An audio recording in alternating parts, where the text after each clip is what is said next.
Sa gitna ng paghingalo ng aking anak, tawa ko chong toy, banyang ko anta, mo'y latu amtan vang nyat. Ninakaw niya ang perang pambili ng gamot ni Angelo para sa mutdem huang lak sahwa.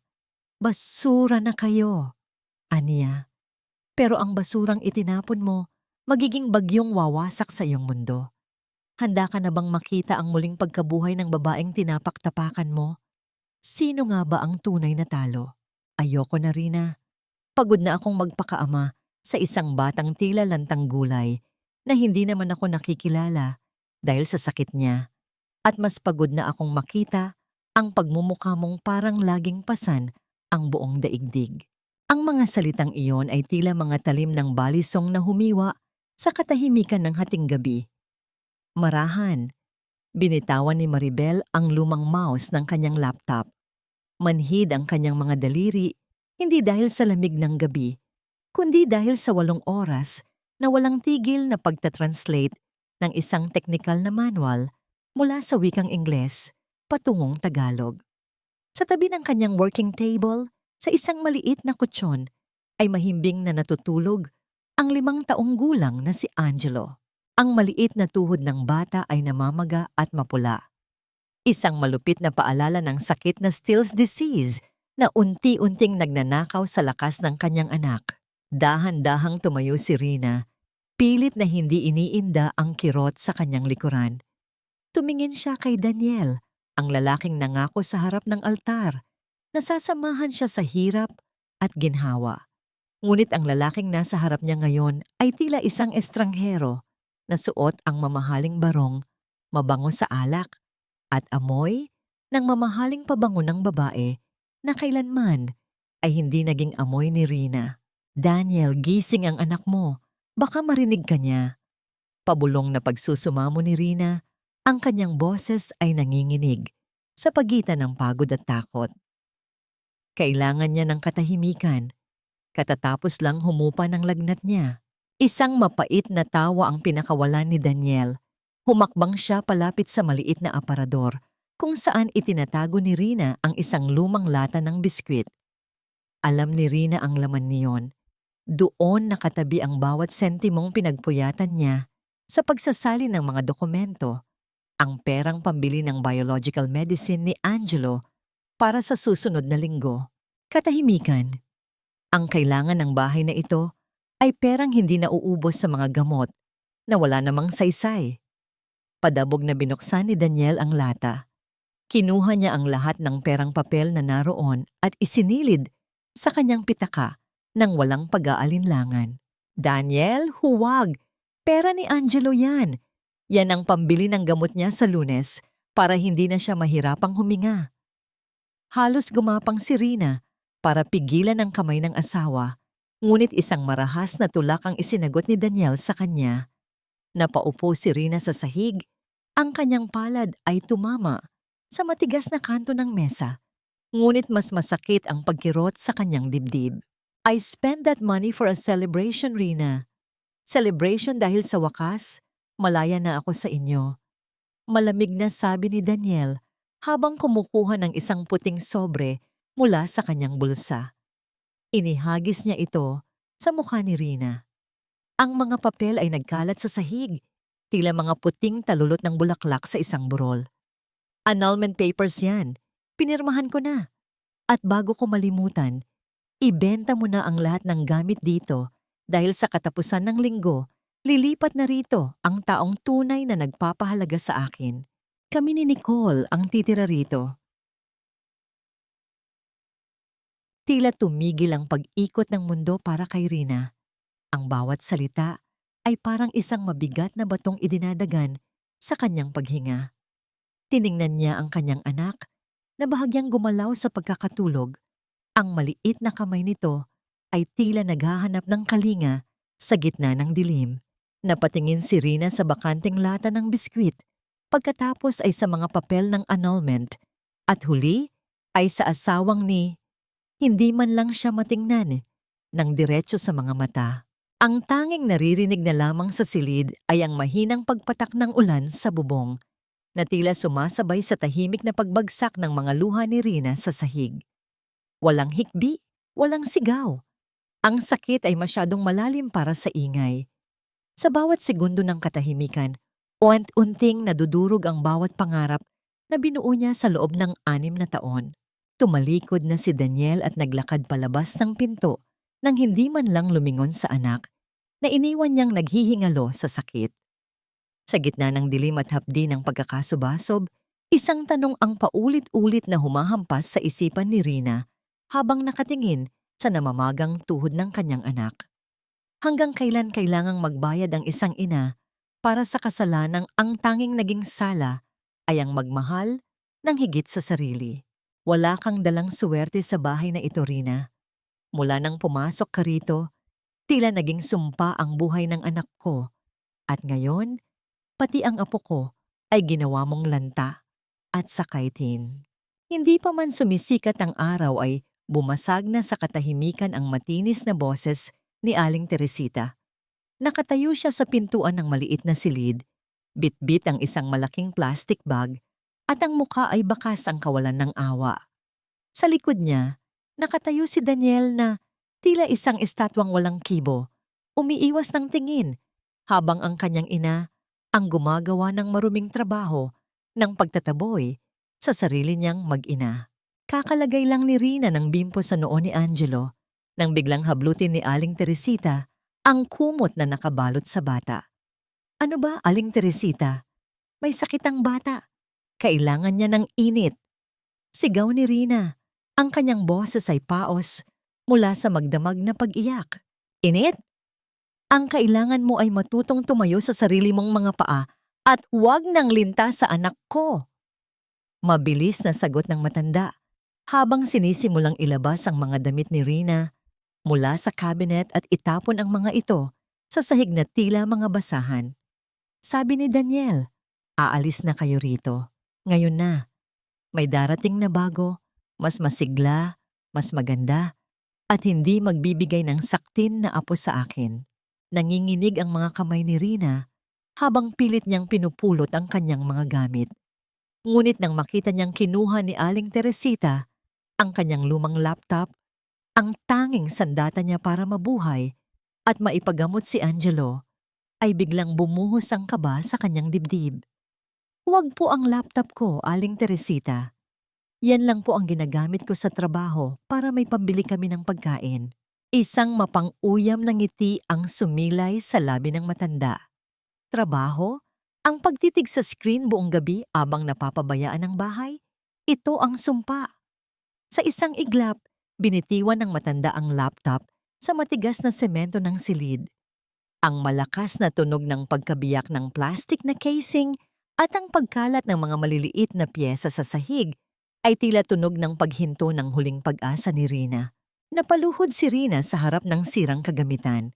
Ang kanyang mga luha ay pumatak sa basag na screen kung saan makikita pa ang huling pangungusap na kanyang isinalin bago ang lahat ay gumuho. Tumingin siya kay Daniel, nagbabakasaling may natitira pang kahit katiting na pagkatao sa lalaking iyon. Daniel, tulungan mo kami. Kahit si Angelo lang, huwag mo siyang hayaang lumabas sa ganitong panahon. Ngunit tumalikod lang si Daniel at lumabas ng bahay. Tila isang anino na ayaw nang makakita ng liwanag. Sa gitna ng malakas na buhos ng ulan, itinulak sila palabas ng gate. Hawak ni Rina ang isang maliit na bag ng mga gamit at sa kanyang kabilang braso ay ang nanghihinang si Angelo na nakabalot lamang sa isang manipis at basang tela.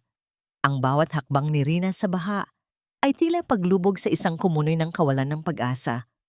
Ang lamig ng ulan ay tumatagos hanggang sa kanyang mga buto. Ngunit ang mas matinding ginaw ay ang katotohanang ang mga taong tinuring niyang pamilya ang siyang pumatay sa kanyang huling lakas. Mama, mahinang bulong ni Angelo. Ang kanyang maliit na kamay ay humawak sa pisngi ni Rina. Don't cry, Mama. I'm okay. Let's just go to a place where Papa can't find us. Ang mga salitang giyon mula sa isang 5 taong gulang na batang hirap na hirap huminga ay tila 1,000 karayom na tumusok sa puso ni Rina.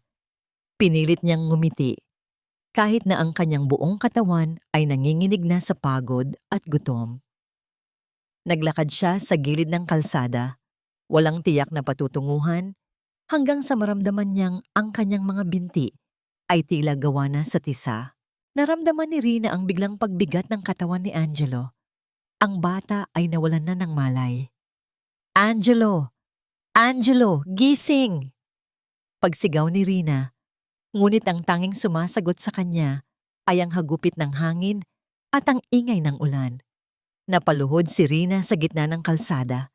Ang kanyang mga tuhod ay tumama sa magaspang na aspalto. Niyakap niya ng mahigpit ang anak, pilit na ibinibigay ang huling init ng kanyang katawan. Sa gitna ng kanyang panlalabo ng paningin, isang nakasisilaw na liwanag mula sa isang sasakyan ang biglang tumama sa kanila. Ang tunog ng mabilis na pagpreno ng sasakyan sa basang kalsada ay pumunit sa katahimikan ng gabi. Sino ang hihinto para sa isang babaeng tila itinapon na ng mundo? At sapat ba ang kanilang tulong para isalba ang hiningang unti-unti nang nawawala sa kanyang mga bisig? Ang pinto ng mamahaling sasakyan ay bumukas at isang anino ng lalaki ang mabilis na lumabas sa gitna ng malakas na ulan. Hindi inalintana ng lalaki ang pagkabasa ng kanyang mamahaling suit habang patakbong lumapit sa mag-inang nakaluhod sa gitna ng kalsada. Rina? Rina Cruz? Ang boses na yon ay pamilyar, malalim, at puno ng pag-aalala. Sa gitna ng panlalabo ng paningin ni Rina, dahil sa ulan at luha, nakita niya ang mukha ni Arthur Richards, ang dati niyang kaklase sa kolehiyo, na ngayon ay isa ng matagumpay na negosyante. Ang huling pagkikita nila ay noong graduation, kung saan tiningnan siya nito nang may lihim na paghanga na hindi kailanman nagkaroon ng pagkakataong mabigkas. Arthur, ang anak ko. Tulungan mo ang anak ko, ungot ni Rina. Ang kanyang boses ay tila isang kandilang malapit ng mamatay. Hindi na nag-aksaya ng panahon si Arthur. Maingat niyang binuhat ang nangihinang si Angelo at agad na isinakay sa likuran ng kanyang kotse bago binalikan si Rina para tulungang makatayo. Sa loob ng sasakyan, ang amoy ng mamahaling balat ng upuan at ang banayad na bango ng humidifier ay tila isang kabilang mundo kumpara sa malupit na kalsadang iniwan nila.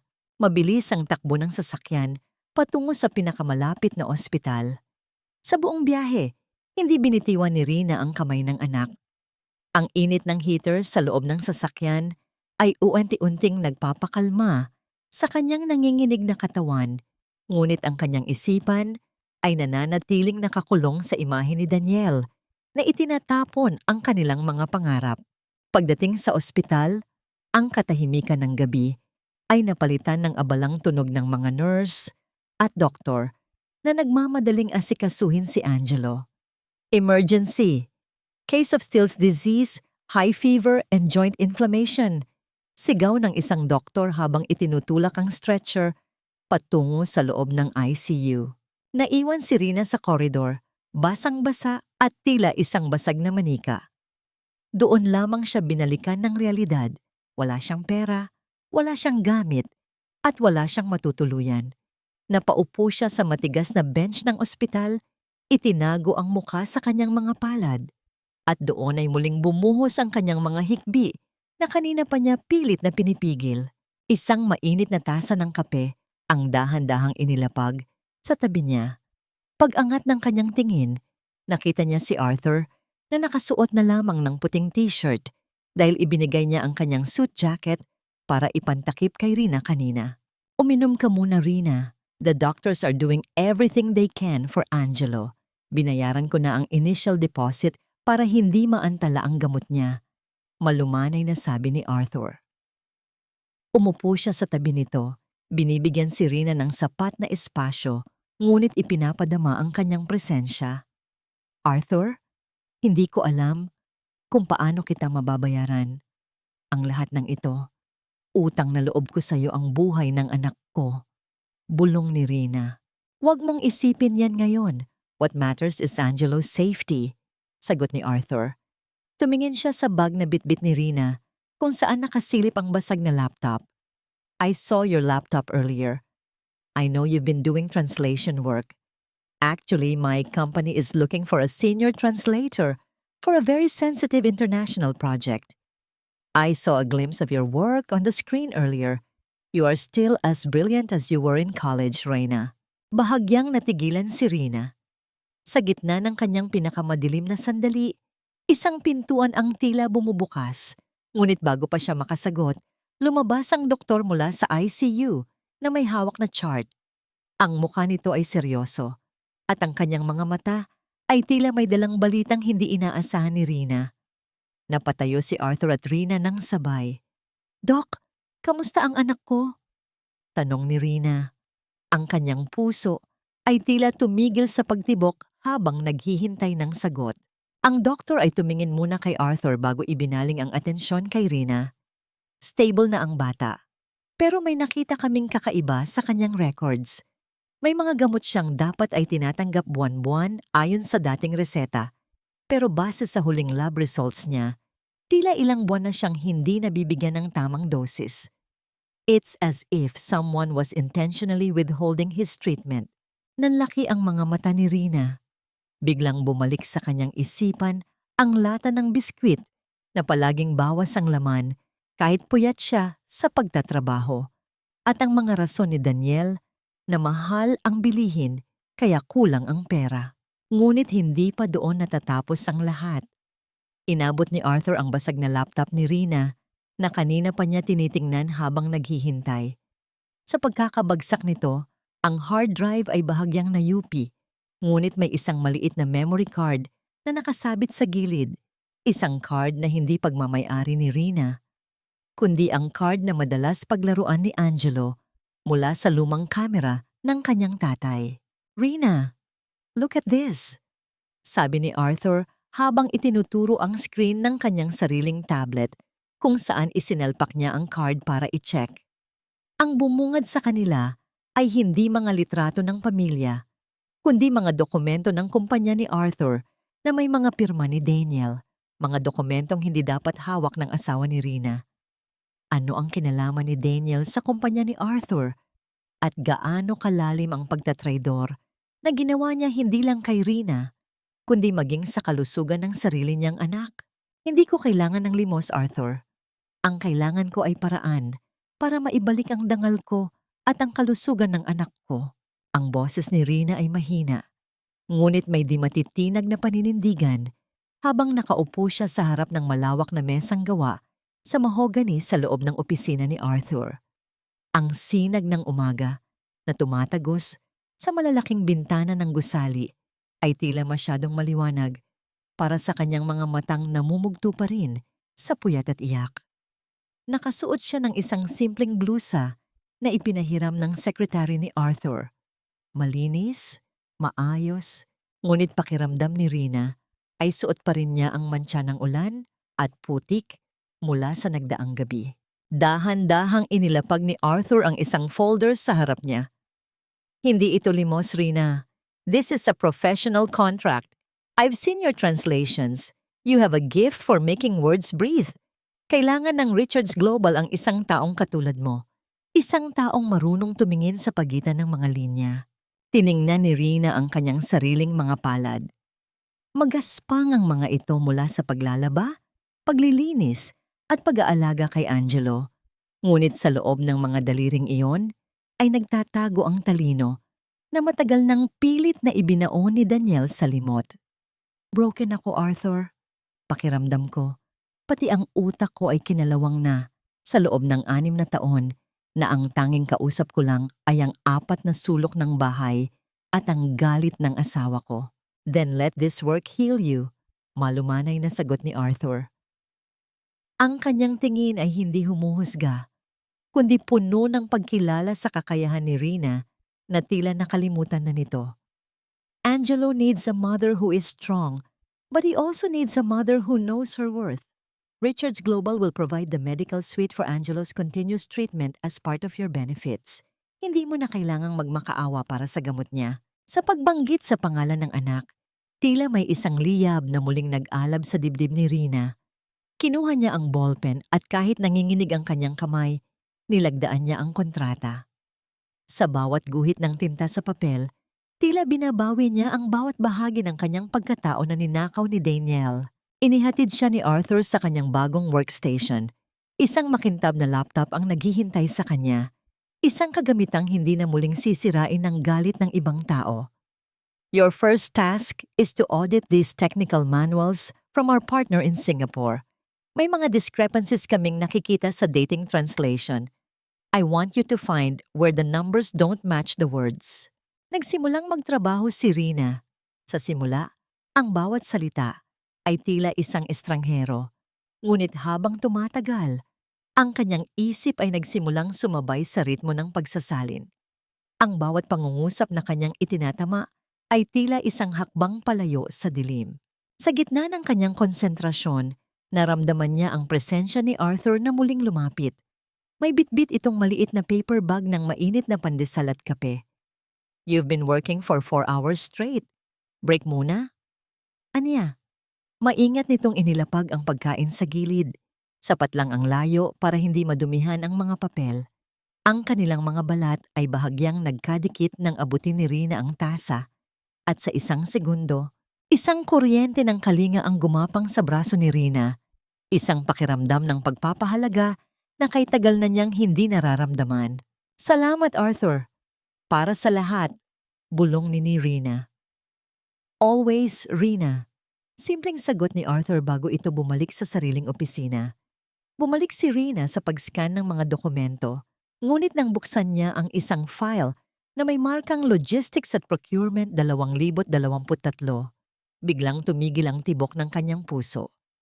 Sa dulo ng pahina, sa ilalim ng isang kahina-hinalang invoice para sa mga kagamitang medikal na kailanman ay hindi nakarating sa kumpanya, ay may isang pamilyar na pirma.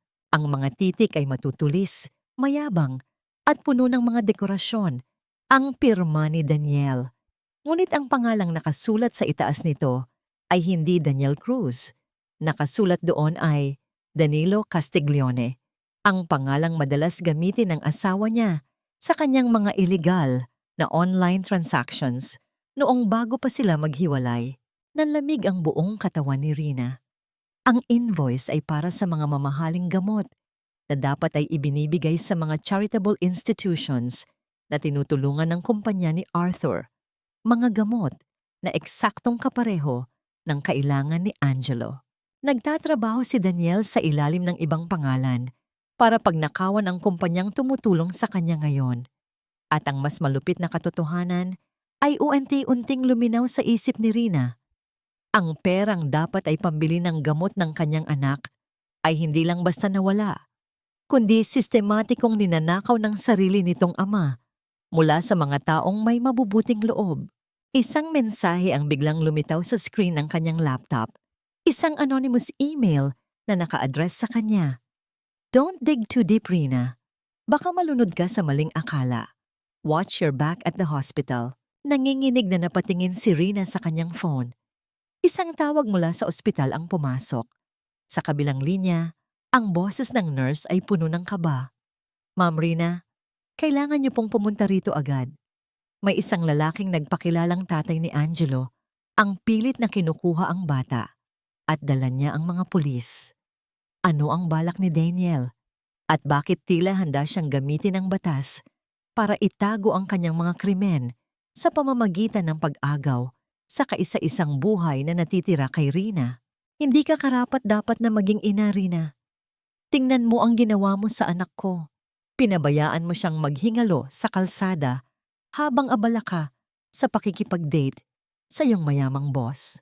Ang mga salitang yun ni Danielle ay sumalubong kay Rina pagkapasok pa lamang niya sa hallway ng pediatric ward.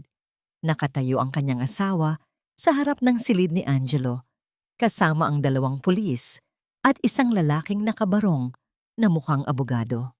Ang mukha ni Danielle, na dati ay puno ng pagmamaliit, ngayon ay tila suot ang maskara ng isang nagdadalamhating ama.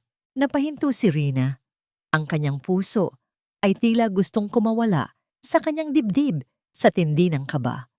Hawak pa rin niya ang kanyang ID sa Richards Global, ang tanging pruweba ng kanyang bagong simula. Ngunit sa harap ng mga pulis, pakiramdam niya ay isa siyang kriminal. Daniel, anong pinagsasabi mo? Ikaw ang nagtapon sa amin sa ulan. Ikaw ang kumuha ng pera ng anak mo. Isang malalim na buntong hininga ang pinakawalan ni Daniel na hinaluan ng mapait na iling para sa mga pulis. See, officer, my wife is mentally unstable. She's making up stories to hide her neglect. Habang nasa labas ako para maghanap ng ekstrang trabaho para sa pamilya namin, itinakas niya ang anak ko para sumama sa lalaki niya. Ngayon, pati ang bata ay ginagamit niya para makakuha ng simpatiya. Huwag mong baliktarin ang katotohanan, sigaw ni Rina. Ang kanyang paningin ay nagsimulang magdilim at ang paligid ay tila umiikot. Ang amoy ng disinfectant sa ospital ay naging masangsang at ang bawat tibok ng kanyang pulso sa leeg ay tila isang martilyo na bumubugbog sa kanyang katinuan. Naramdaman niya ang panginginig ng kanyang mga binti at ang malamig na pawis na gumagapang sa kanyang likuran. Mrs., may reklamo ang asawa niyo tungkol sa child endangerment at custodial interference. Sabi ng isang pulis, ang boses nito ay formal ngunit puno ng pagduda. Kailangan naming imbestigahan ang kalagayan ng bata.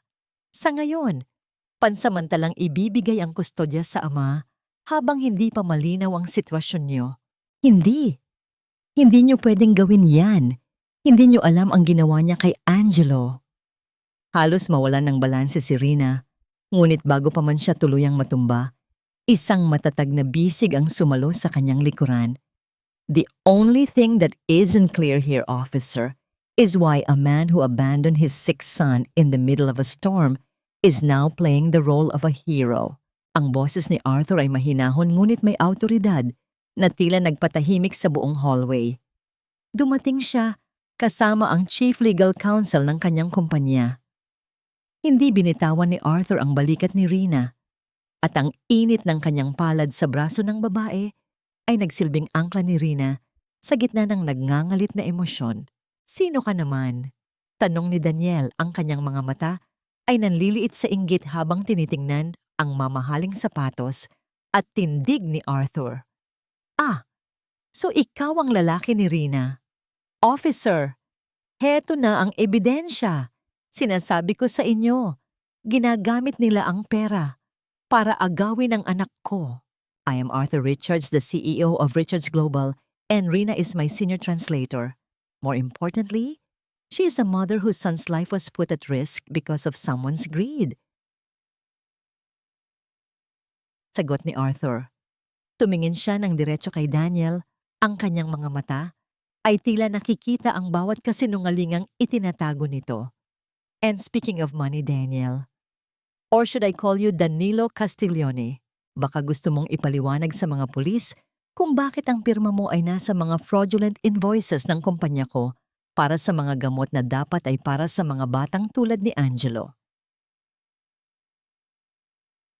Biglang namutla si Daniel. Ang kanyang mayabang na tindig ay tila unting gumuho at ang kanyang mga mata ay lumingon sa kaliwat kanan, naghahanap ng malalabasan. Hindi ko alam ang sinasabi mo. Gawa-gawa lang yan para siraan ako. Nandito ang lahat ng records, Daniel. At ang mas malala, ang iPad na naiwan mo sa bahay niyo. Angelo kept it. May mga recordings doon kung paano mo pinagtatawanan ang kalagayan ng anak mo habang kausap ang iyong kerida. Dagdag ni Arthur. Lumingon ang mga pulis kay Daniel. Ang kanilang ekspresyon ay nagbago mula sa pagduda patungo sa paghihinala. Sa gitna ng tensyon, lumabas ang nurse mula sa kwarto ni Angelo. Ma'am Rina, gising na po ang bata. Hinahanap po kayo. Mabilis na pumasok si Rina sa kwarto. Hindi na lumingon sa kaguluhang iniwan sa hallway. Nang makita niya si Angelo na nakasabit pa rin sa mga tubo pero dilat na ang mga mata, bumigay ang kanyang mga tuhod. Napaluhod siya sa tabi ng bed ng anak at hinawakan ang maliit nitong kamay. Mama, did the bad man leave? Mahinang tanong ni Angelo. Ang kanyang boses ay tila isang marupok na sinulid, ngunit ang kanyang mga mata ay puno ng pag-asa. Yes anak, he's gone. Hindi ka na niya masasaktan. Bulong ni Rina habang hinahalikan ng noo ng anak. Sa labas ng pinto, narinig ni Rina ang mahinang tunog ng mga yabag ng paalis na mga pulis at ang galit na bulong ni Daniel bago ito tuluyang lumayo. Pumasok si Arthur sa kwarto, nanatili siya sa may pinto. Pinapanood ang mag-ina na may malungkot ngunit masayang ngiti. Salamat Arthur. Salamat sa pagsalba sa amin.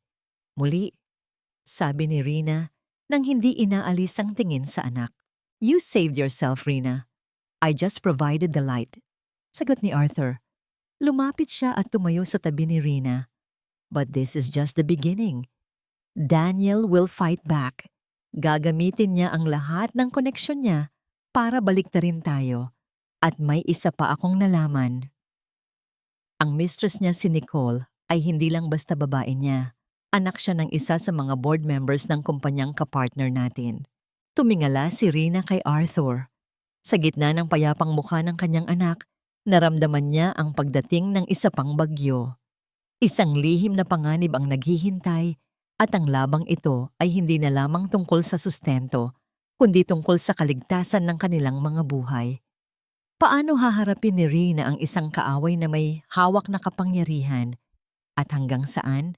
Handang pumunta si Arthur para protektahan ang babaeng matagal na niyang iniibig. Mama, tago mo po ito. Baka makuha uli ng masamang tao.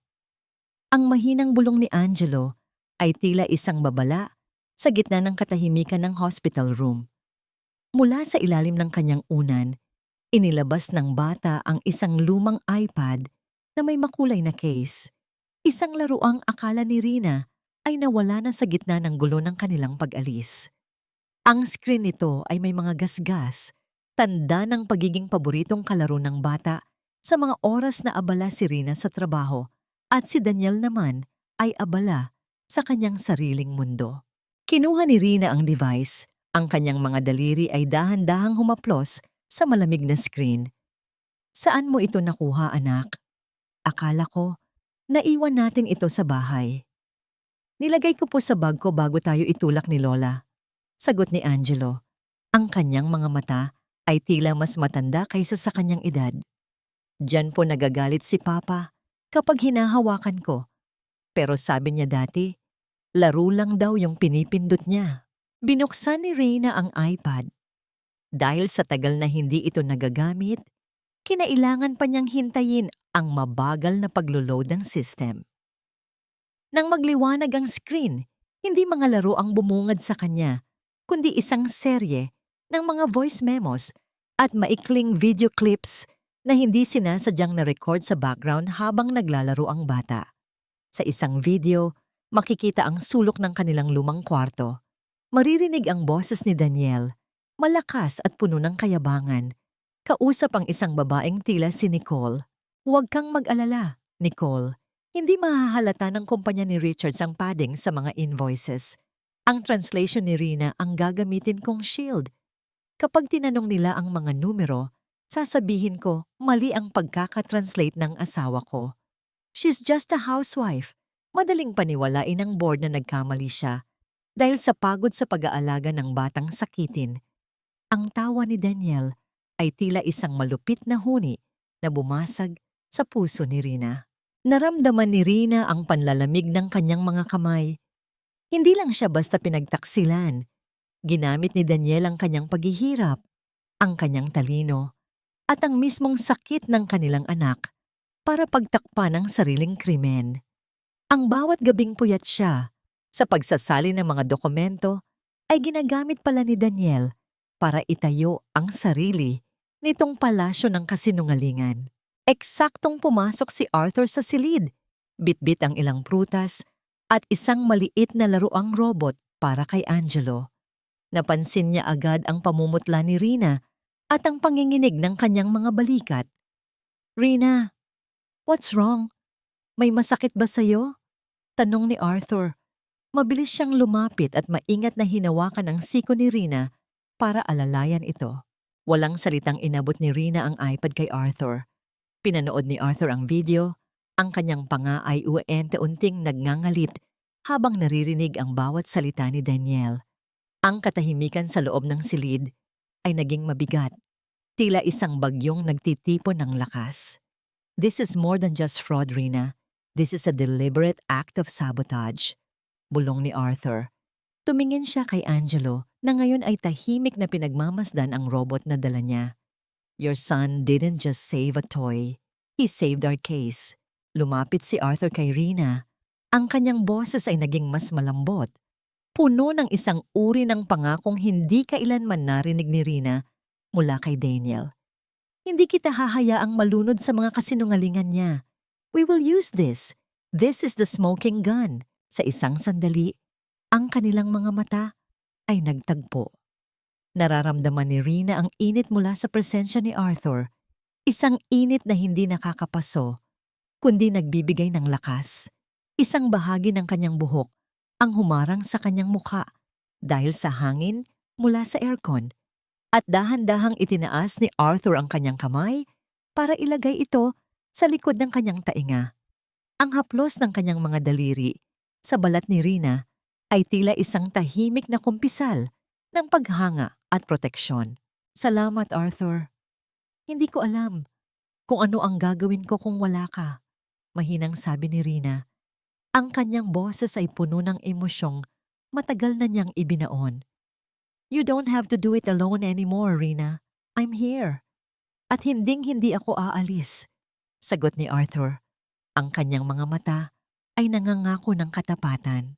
Ngunit ang sandali ng katahimikan ay muling naputol nang tumunog ang telepono sa loob ng silid. Hindi ang cellphone ni Rina, kundi ang landline ng ospital. Ang nurse sa station ay may kaba sa boses nang sagutin ito ni Arthur. Sir, may isang delivery daw po para kay Ma'am Rina Cruz sa baba. Isang malaking basket ng bulaklak, pero may kasamang sulat na may pangalan ni Nicole. Pagbaba ni Arthur para kunin ang mensahe, ang nakita niya ay hindi lang basta bulaklak. Sa gitna ng mga puting rosas ay may isang itim na sobre. Sa loob nito ay isang litrato ni Rina at Arthur sa loob ng ICU noong unang gabi na kinunan mula sa labas ng bintana. Sa likod ng litrato ay may nakasulat na mga salitang tila isang sumpa. Ang ganda ng kwento nyo, parang sa pelikula. Pero tandaan mo, Rina, sa bawat pelikula, laging namamatay ang bida sa dulo kapag masyadong naging kampante. Stay away from Arthur or Angelo will pay the price for your ambition. Nanginig ang kamay ni Arthur sa galit habang hawak ang papel. Alam niyang hindi lang ito banta mula sa isang selosang kirida. Ito ay banta mula sa isang taong handang pumatay para mapanatili ang kanilang lihim. Sa itaas, sa loob ng kwarto, hindi alam ni Rina na habang tinitingnan niya ang kanyang anak na mahimbing na natutulog, may isang pares ng mga mata sa kabilang gusali ang nakatitig sa kanila. Hawak ang isang kamera at isang maitim na balak. Sino ang nagmamasid sa kanila? At gaano kalawak ang galamay ng kumpanyang kinabibilangan ni Nicole para balakin sa ang kaligtasan ng isang inosenteng bata. Ang bawat paghakbang ng matutulis na takong sa makintab na sahig ng lobby ng Richards Global ay tila mga martilyong tumatama sa pandinig ni Rina.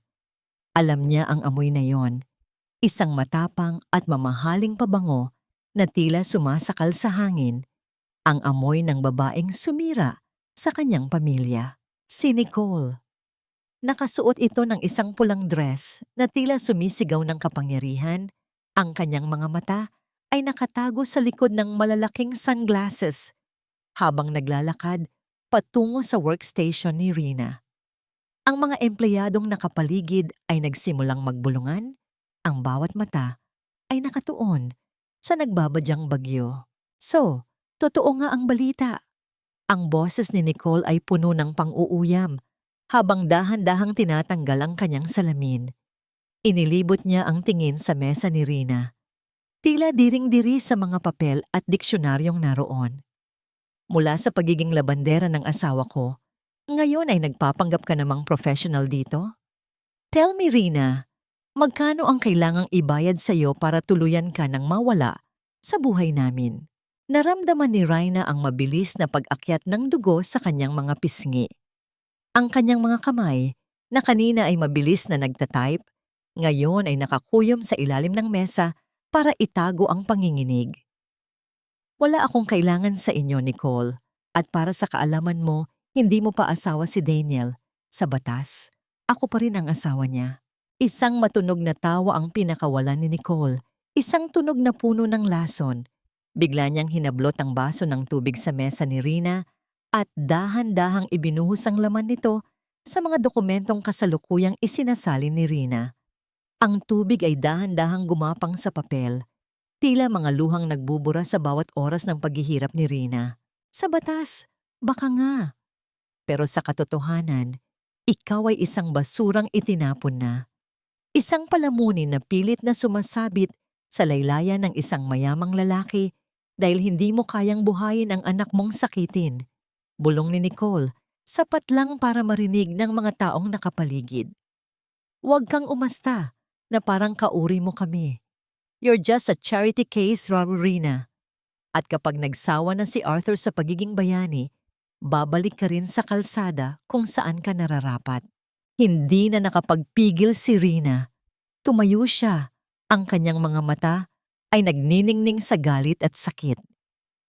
Maaring wala akong yaman na katulad ng sa inyo, pero hinding-hindi ko ipagpapalit ang dangal ko para sa isang lalaking magnanakaw. Ang basurang tinutukoy mo ay ang lalaking kasama mo ngayon. Itinaas ni Nicole ang kanyang kamay, ang kanyang mukha ay namula sa galit.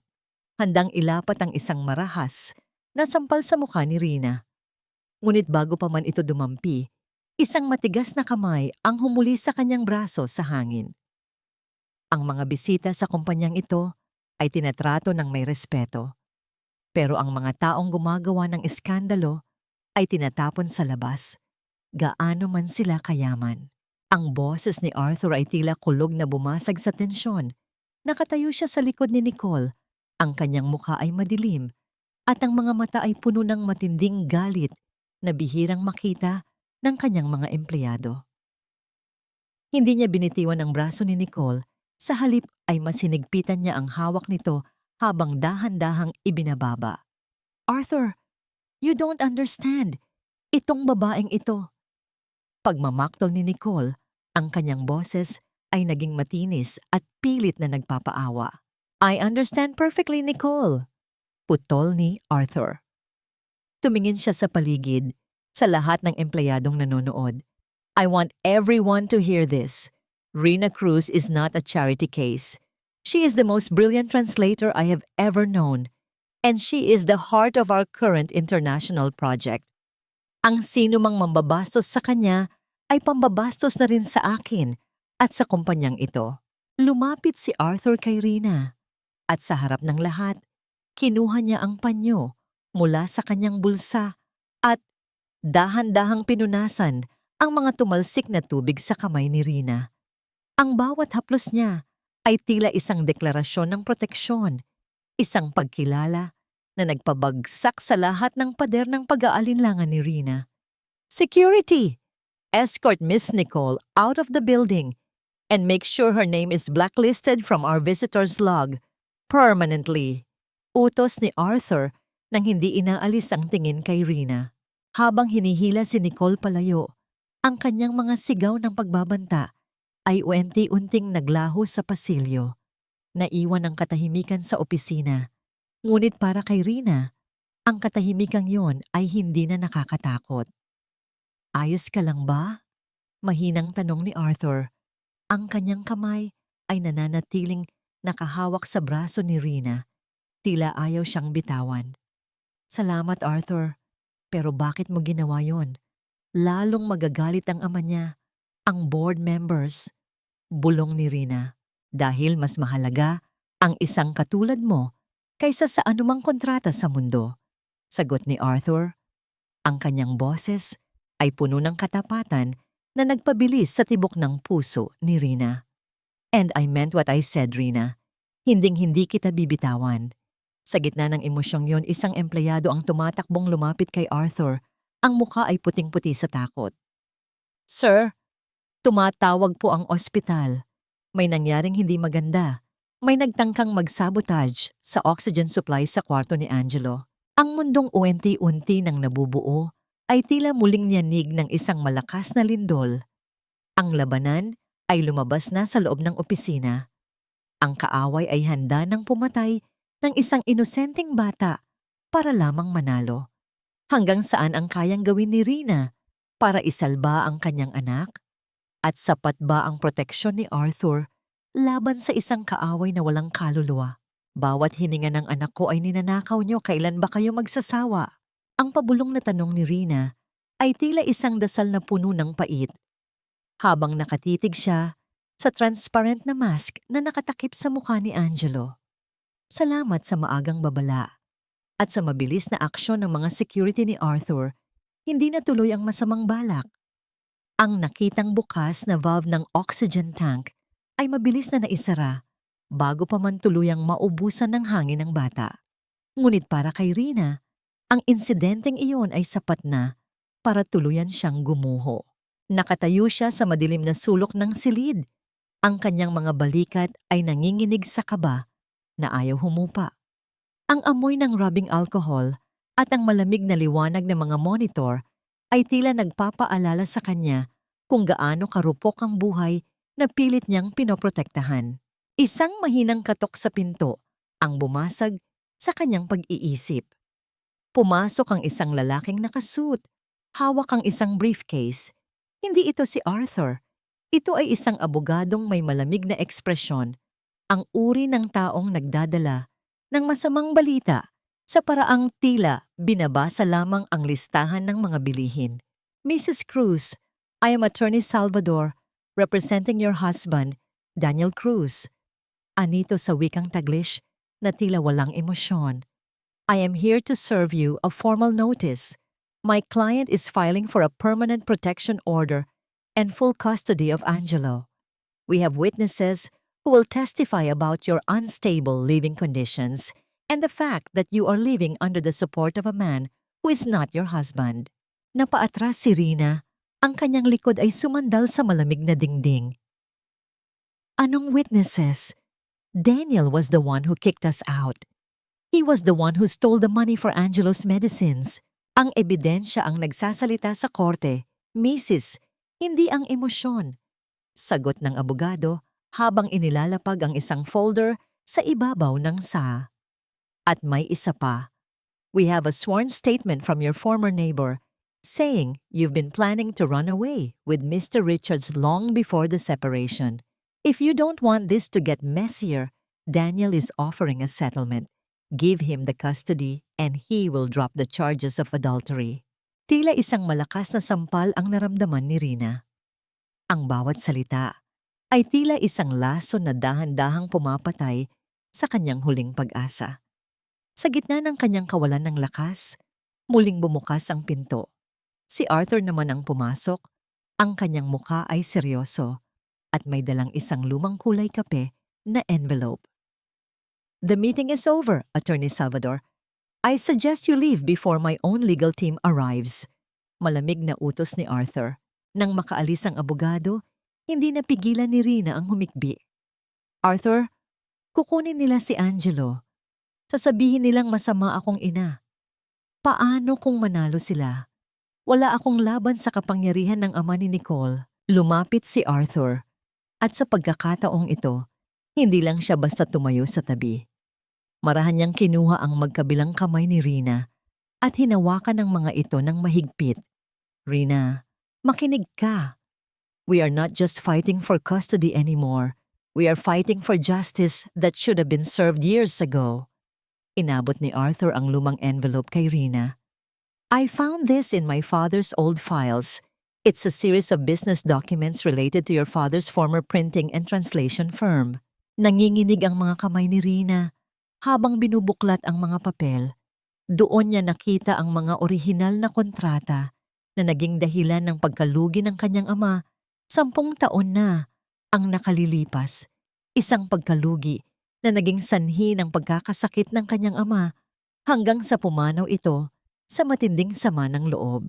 Sa bawat dokumento, may mga maliliit na pagbabago sa pagsasalin, mga pagkakamaling tila sinadya para mabaon sa utang ang kumpanya ng kanyang ama. At sa dulo ng bawat maling translation na yon, nakasulat ang pangalan ng batang assistant translator na pinagkakatiwalaan ng kanyang ama noon, Daniel Cruz. Si Daniel! Bulong ni Rina. Ang kanyang boses ay puno ng kilabot. Si Daniel ang sumira sa tatay ko. Kaya ba siya lumapit sa akin noon? Kaya ba pilit niyang pinakasalan ang anak ng taong pinagnakawan niya? He didn't just marry you for love, Rina. He married you to make sure no one would ever look back at those documents. He made you feel like you owed him a debt of gratitude, utang na loob, for saving you after your father died, when in fact, he was the one who pushed your father into the grave. Paliwanag ni Arthur. Ang boses nito ay puno ng puot para sa ginawa ni Daniel. Napaupo si Rina sa sahig. Ang kanyang mundo ay tila tuluyan ng nagbago ang kulay. Ang taong tinuring niyang tagapagligtas, ang taong inalayan niya ng 6 na taon ng kanyang buhay, ay ang mismong halimaw na pumatay sa kanyang pamilya. Ang sakit na naramdaman niya noong gabing itinapon siya sa ulan ay wala pa sa kalingkingan ng galit na ngayon ay nag-aapoy sa kanyang puso. Hindi lang si Angelo ang ipaglalaban ko, Arthur, sabi ni Rina habang dahan-dahang tumatayo. Ang kanyang mga mata na dati ay puno ng luha, ngayon ay tila gawa sa matigas na bakal. Ipaglalaban ko rin ang dangal ng tatay ko. And I will be right behind you, Rina, sagot ni Arthur. But be careful. Nicole's father just called an emergency board meeting. They are planning to terminate your contract and file a libel case against me to silence us. At may isang tao pa silang gagamitin laban sa'yo. Sino no? Tanong ni Rina. Ang dati mong matalik na kaibigan na ngayon ay sekretary na ni Daniel. She's the one who will testify that you are an unfit mother. Sa labas ng bintana, ang langit ay muling nagdidilim, nagbababadya ng isang mas malaking unos. Ang katotohanan ay lumabas na, ngunit ang presyo ng panalo ay tila mas tumataas sa bawat oras. Sino ang kaibigang magtatraidor kay Rina at paano niya haharapin ang korte kung ang bawat tao sa paligid niya ay binabayaran para magsinungaling? Ang pinakamasakit na sugat ay hindi galing sa kaaway, kundi sa kamay ng taong tinuring mong kapatid. Ang katotohanang iyon ay tila isang malamig na agos ng tubig na bumalot sa buong pagkatao ni Rina habang nakatitig siya sa labas ng bintana ng ospital. Ang refleksyon ng kanyang sariling mukha sa salamin ay tila hindi na niya kilala. Maputla, may malalim na anino sa ilalim ng mga mata, ngunit may bagong kislap ng puot na unti-unting nagpapatigas sa kanyang puso. Ang amoy ng antiseptic sa loob ng silid ay tila naging amoy ng isang digmaan na hindi niya hiningi, ngunit kailangan niyang panalunan. Pumasok si Arthur sa silid. Ang kanyang mga hakbang ay banayad. Tila ayaw gambalain ang mabigat na katahimikan. Lumapit siya kay Rina at tumayo sa likuran nito.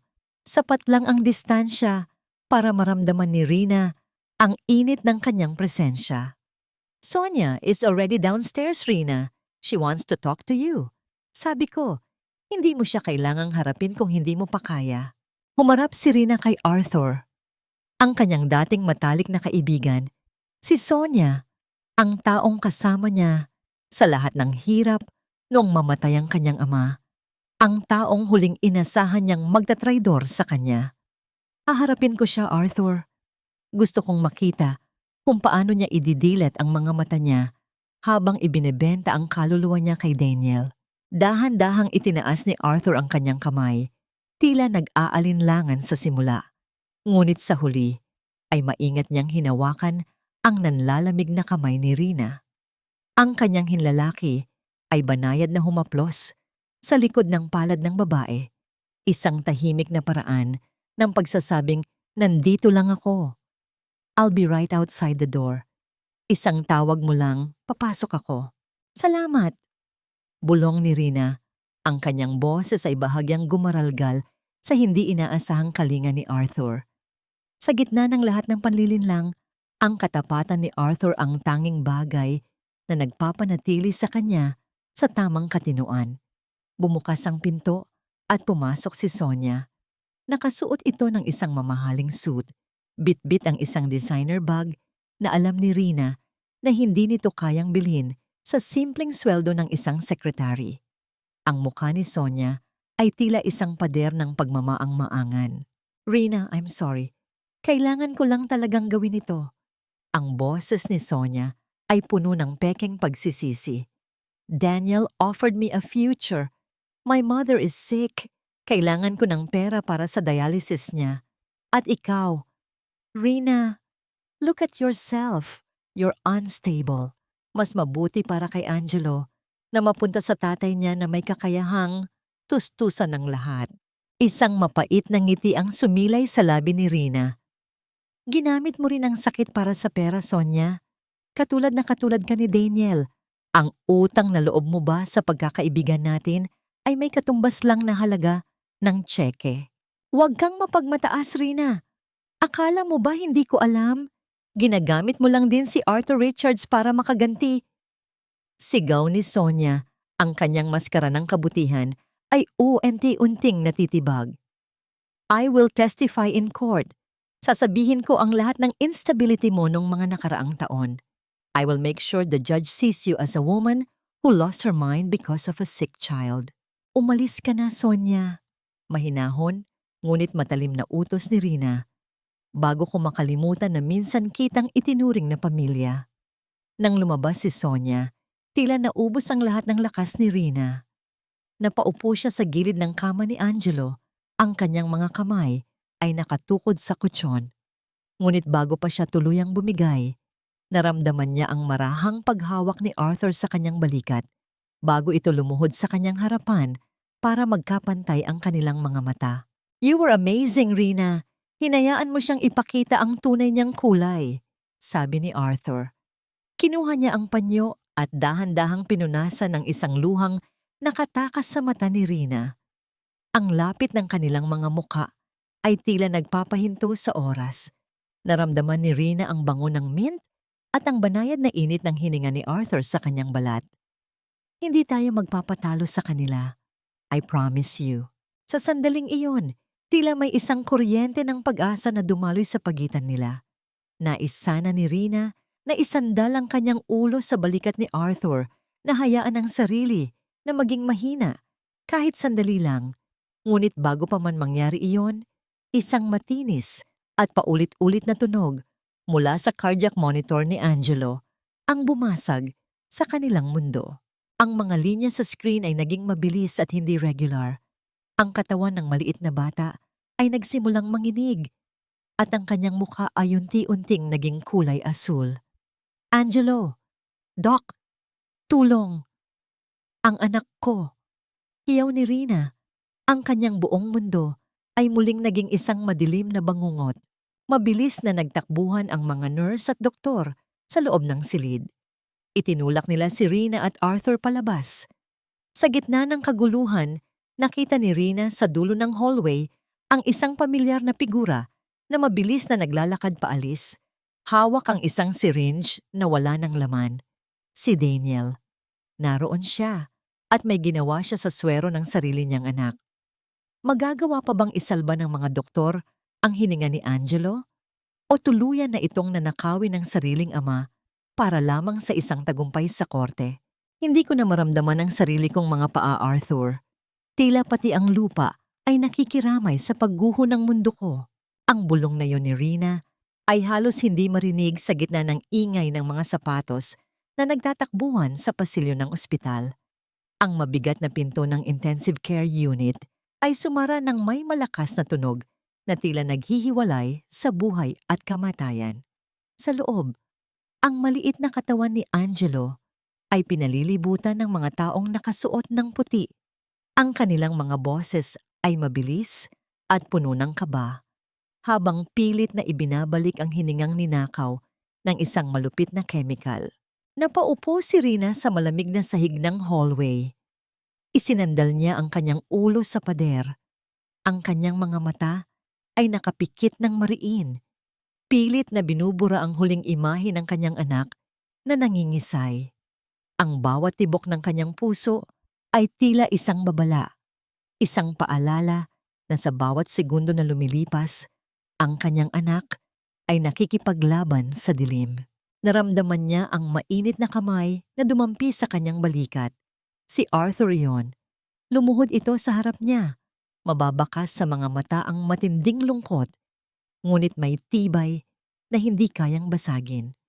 Rina, tingnan mo ako. Mahina, ngunit mariin niyang sabi. Kailangan kita. Arthur, napahikbi si Rina. Nanginginig ang boses sa pait. Ang anak ko, si Daniel. Nagawa niyang ipagkanulo ang sarili niyang kadugo para lang makuha ang gusto niya. At hindi natin hahayaang magtagumpay siya. Ang boses ni Arthur ay matigas na parang bakal. Inilabas niya ang kanyang laptop at inilapag ito sa kandungan ni Rina. Ang board meeting ng mga kumpanyang kapartner ni Daniel at Nicole ay magsisimula na sa loob ng 2 oras. Kailangan nating ipakita ang mga dokumentong isinasalin mo. Your translations, the evidence you found. Iyan ang tanging paraan para mapigilan ang perang dumadaloy kay Daniel. Iyan ang tanging paraan para mabigyan natin ng hustisya ang ginawa niya kay Angelo at sa tatay mo. Tumingala si Rina kay Arthur. Paano ko magagawa iyan? Ang isip ko ay nasa loob ng kwartong yon, kasama ni Angelo. Hinawakan ni Arthur ang magkabilang pisngi ni Rina. Ang kanyang mga daliri ay marahang pinunasan ang mga luhang hindi tumitigil sa pag-agos. Sa gitna ng amoy ng gamot at kamatayan, ang bango ng katapatan ni Arthur ang tanging nagbibigay ng lakas kay Rina. Rina, your words are his shield. Ang bawat salitang isasalin mo ng tama ay isang dagok sa taong nanakit sa kanya. Win this fight for him. I will stay here. Sa tapat ng pintong ito, hinding-hindi ako aalis hanggat hindi lumalabas ang doktor. Huminga ng malalim si Rina. Sa gitna ng panginginig ng kanyang mga daliri, binuksan niya ang laptop.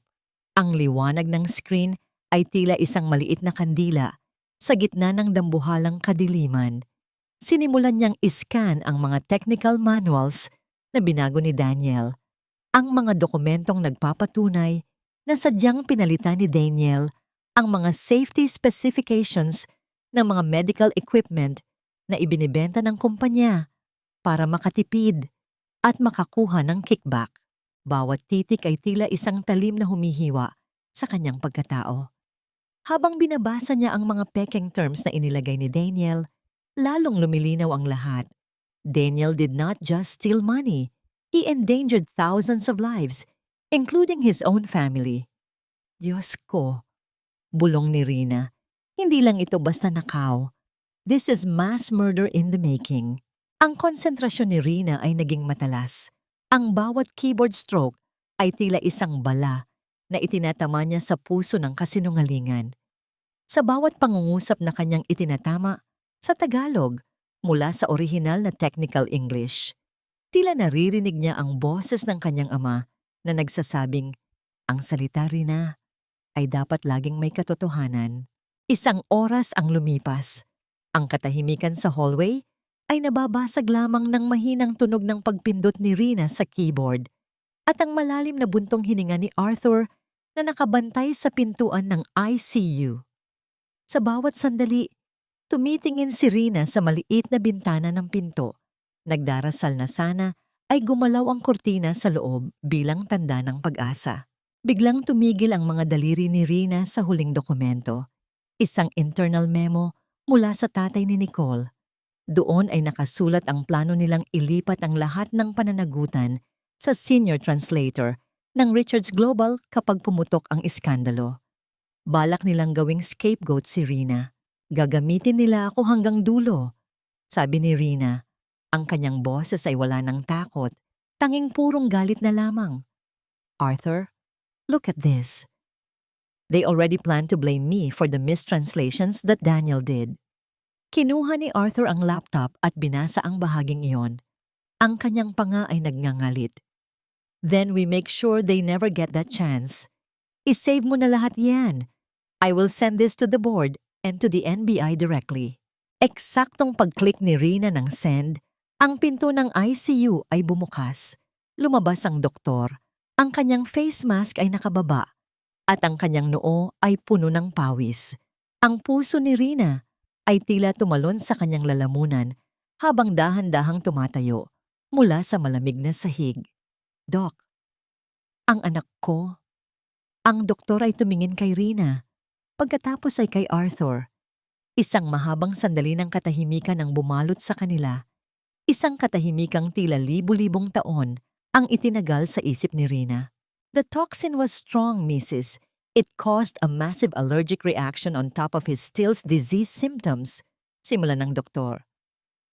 Huminga siya ng malalim. But Angelo is a fighter. Naagapan natin ang paghinto ng kanyang paghinga. He is stable now, though he is still in a coma. We need to monitor him for the next 24 hours. Napahagulgol si Rina sa balikat ni Arthur. Hindi ito iyak ng pighati, kundi iyak ng pasasalamat na halos ikamatay niya sa tindi. Naramdaman niya ang mahigpit na yakap ni Arthur. Ang init ng katawan nito na tila isang pader na humaharang sa lahat ng unos. Salamat, Diyos ko. Salamat, bulong ni Rina sa dibdib ni Arthur. He's safe, Rina. He's safe. Pag-uulit ni Arthur, ang kanyang boses ay gumaralgal din sa emosyon. Ngunit ang kanilang sandali ng kaginhawaan ay mabilis na naputol. Mula sa dulo ng hallway, narinig nila ang mabilis na yabag ng mga sapatos. Paglingon nila, nakita nila si Daniel kasama si Nicole at ang ama nito, si Mr. Valderrama. Ang mukha ni Daniel ay puno ng ngit-ngit, tila isang hayop na nasasabugan ng galit. Nagawa mo pang magdrama rito habang sinisira mo ang buhay ko. Sigaw ni Daniel, ang kanyang boses ay umalingaw-ngaw sa tahimik na ward. Rina, what did you do? Ang lahat ng accounts ko sa bangko na-freeze. Ang board meeting kinansela dahil sa mga basurang pinadala nyo. Lumapit si Daniel, akmang sasabunutan si Rina. Ngunit bago pa man siya makalapit, ay hinarangan na siya ng mga hospital security na tinawagan ni Arthur kanina pa. Hindi na basurahan ang hinaharap mo ngayon, Daniel, sabi ni Rina. Dahan-dahan siyang lumabas mula sa likuran ni Arthur. Ang kanyang tindig ay matuwid. Ang kanyang mga mata ay diretso sa mga mata ng lalaking minsan niyang minahal. Ang hinaharap mo ay rehas. Sinubukan mong patayin ang anak mo para lang itago ang mga nakaw mo. Ngunit nakalimutan mo, Daniel. Ang katotohanan ay hindi kailanman nababuri sa maling translation. Today, your story ends. You think you won? Uyam ni Mr. Valderrama, ang tatay ni Nicole. I have the best lawyers in this country. Bukas na bukas din. Lalabas si Daniel at kayo ang mabubulok sa demanda. Ngunit bago pa man makasagot si Arthur, isang grupo ng mga lalaking nakabarong ang dumating mula sa likuran nila. Mr. Valderrama? Mr. Cruz? We are from the National Bureau of Investigation. We have a warrant for your arrest for large-scale corporate fraud and frustrated parricide. Nanlaki ang mga mata ni Daniel. Tumingin siya kay Nicole. Ngunit ang babae ay mabilis na bumitaw sa kanyang braso at umiwas ng tingin, tila isang daga na unang tumatalon mula sa lumulubog na barko. Habang pinapoposa ng posa si Daniel, tumingin siya kay Rina ng may matinding poot. Hindi pa ito tapos, Rina. Hinding-hindi ka magiging masaya. Masaya na ako, Daniel. Mahinang sagot ni Rina habang nakatingin sa pinto ng ICU kung nasaan ang kanyang anak. Dahil sa wakas, malaya na kami sa'yo. Nang mailayo na ang mga pulis, naiwan ang katahimikan sa hallway. Tumingin si Rina kay Arthur. Ang kanyang mga mata ay puno ng pagod, ngunit may kasamang kapayapaan. Arthur, tapos na ba talaga ang laban sa kanila? Oo, sagot ni Arthur. Kinuha niya ang kamay ni Rina at dinala ito sa kanyang labi para sa isang banayad na halik. Pero ang kwento natin, ngayon pa lang ito magsisimula. Ngunit sa loob ng ICU, ang kamay ni Angelo na kanina ay walang malay ay biglang gumalaw. At sa monitor, ang heart rate ng bata ay biglang tumaas nang hindi inaasahan. Mayroon pa bang isang twist na hindi nila inaasahan sa kalusugan ni Angelo? O ito na ang simula ng isang himala? Ang bawat pintig ng makina sa loob ng silid ay tila tunog ng isang orasan na nagbibilang ng bawat segundo ng pag-asang natitira kay Rina. Ang berdeng linya sa monitor ay mabilis na tumataas at bumababa. Isang magulong ritmo na tila sumasalamin sa takot na muling bumabalot sa kanyang dibdib. Doc, bakit tumataas ang heart rate niya? Akala ko ba stable na siya? Ang boses ni Rina ay puno ng pangangatog habang nakadikit ang kanyang mga palad sa salamin ng pinto ng ICU. Ang lamig ng salamin ay tumatagos sa kanyang balat, ngunit ang mas matinding lamig ay ang posibilidad na bawiin sa kanya ang anak. Sa sandaling akala niya ay tapos na ang lahat. Mabilis na pumasok ang mga nurse. Ang kanilang mga sapatos ay lumilikha ng mabilis na kalansing sa sahig. Isang doktor ang humawak sa mga mata ni Angelo gamit ang isang maliit na flashlight. Sa labas, hindi mapakali si Arthur. Ang kanyang mga kamay ay nakapasok sa bulsa ng kanyang pantalon.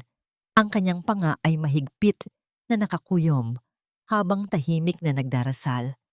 Mama, isang mahina. Halos hindi marinig na tinig ang bumasag sa ingay ng mga makina.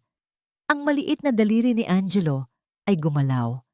Dahan-dahang humahawak sa puting kumot ng ospital.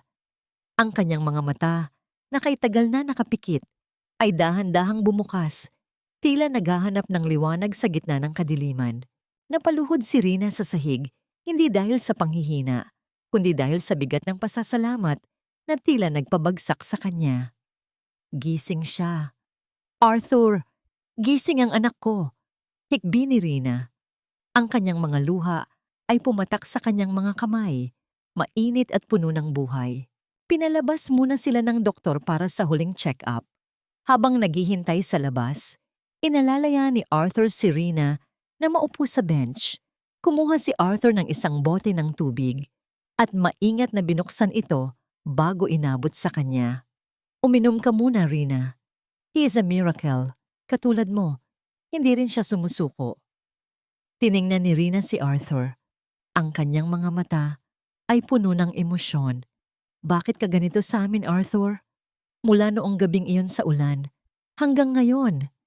Bakit mo kami pinoprotektahan ng ganito? Bahagyang nangumiti si Arthur, isang ngiting may halong pait at lalim. Dahan-dahan niyang inabot ang kamay ni Rina. Ang kanyang hinlalaki ay banayad na humaplos sa mga sugat sa daliri ng babae na nakuha sa sobrang pagtatrabaho sa keyboard. Dahil 10 taon na ang nakalilipas, hinayaan kong mawala ka dahil akala ko masaya ka kay Daniel. I promise myself na kapag binigyan ako ng pagkakataon na makita kang muli, hinding-hindi ko nahahayaang may manakit sa'yo. You are not just a translator for me, Rina. You are the only person who makes my world have a deeper meaning. Ang katahimikan sa hallway ay naging matamis at puno ng kilig na hindi inaasahan ni Rina. Sa gitna ng amoy ng gamot, naramdaman niya ang bango ng bagong simula. Ngunit bago pa man siya makasagot, isang lalaking nakauniporme ng pulis ang lumapit sa kanila. Mr. Richards, Ma'am Rina, may kailangan po kaming ipaalam sa inyo tungkol kay Daniel Cruz, sabi ng pulis. Ang kanyang muka ay seryoso. Habang nasa holding cell siya, may nakuha kaming impormasyon mula sa kanyang cellphone. Hindi lang corporate fraud ang kaso niya. May nahanap kaming mga mensahe tungkol sa isang life insurance policy na kinuha niya para kay Angelo. Nanlamig ang buong katawan ni Rina. Insurance? Kumuha siya ng insurance para sa bata? Opo, ma'am. At ang nakakatakot na bahagi, ang beneficiary ay hindi kayo, kundi ang mistress niyang si Nicole. At ang policy ay magbabayad lamang ng malaking halaga kapag ang sanhi ng pagkamatay ng bata ay accidental medical complication. Doon ay tuluyang luminaw ang lahat. Ang pagsabotage sa oxygen, ang pagturok ng kung anong kemikal sa swero. Lahat ng yon ay planado. Daniel was willing to sacrifice his son's life not just to win the custody, but to get a massive payout to pay off his gambling debts and support Nicole's lifestyle. Naramdaman ni Rina ang pag-aapoy ng galit sa kanyang puso. Hayop siya. Wala siyang kaluluwa. Wait, officer! Hinto ni Arthur. Is there more? Sino ang nag-assist sa kanya sa insurance na ito? A regular agent couldn't have hidden this from Rina. Iyon po ang tinitingnan namin, sir. May isang pangalan na lumabas bilang agent. Isang nagngangalang Teresita Cruz, ang sarili niyang ina. Napahawak si Rina sa kanyang dibdib. Ang kanyang biyenan, ang babaeng dapat sana ay nag-aalaga sa bata, ay kasabwat sa planong pagpatay sa sarili nitong apo para sa pera. Ang katotohanan ito ay tila isang bagong sugat na humihiwa sa kanyang pagkatao. Rina, don't let them win by breaking your spirit, bulong ni Arthur. Ang kanyang boses ay tila isang matibay na pader. Haharapin natin sila. Complete and total justice. I will make sure they rot in jail. Eksaktong bumukas ang pinto ng ICU at pinayagan na silang pumasok. Nang makita ni Rina si Angelo, nadilat na ang mga mata at pilit nang ngumingiti. Mabilis siyang lumapit at hinalikan ang bawat daliri ng bata. Mama, don't be sad. I saw Lolo in my dream. Mahinang sabi ni Angelo. Sabi niya, translate this to Mama. Mahal kita at huwag kang matatakot. Napaatras si Rina. Ang kanyang ama, isang lihim na mensahe mula sa panaginip ng anak. Sa gitna ng luha, naramdaman ni Rina ang isang kakaibang presensya sa silid, tila isang mainit na yakap mula sa kabilang buhay. Ngunit ang katahimikan ng silid ay muling nyanig nang pumasok ang isang nurse. Ang mukha ay puting-puti. Sir Arthur, Ma'am Rina, kailangan niyo pong makita ang balita. Si Daniel Cruz, nakatakas siya habang inililipat sa city jail at may nakitang van na nakapark sa likod ng ospital na nakarehistro sa pangalan ng tatay ni Nicole. Ang kalaban ay sugatan at desperado, at ang isang sugatang hayop ay ang pinakamapanganib na kalaban sa lahat. Nasaan si Daniel? At ano ang huling plano niya bago siya tuluyang lumisan? Ang pinakamasakit na pagkahulog ay hindi yung galing sa itaas, kundi yung akala mo ay nakalipad ka na, pero sa putikan din pala ang bagsak mo. Ang boses ni Rina ay puno ng lamig. Habang nakatingin siya sa madilim na pasilyo ng ospital, ang balitang nakatakas si Daniel ay tila isang malakas na hangin na pumatay sa lahat ng ilaw ng pag-asa. Nakapapasok pa lamang sa kanyang puso.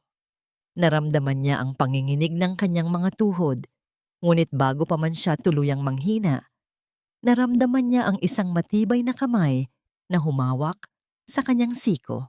Huwag kang matakot, Rina. Hinding-hindi siya makakalapit sa loob ng kwartong ito, bulong ni Arthur. Ang kanyang boses ay tila isang matatag na pader na humaharang sa lahat ng panganib.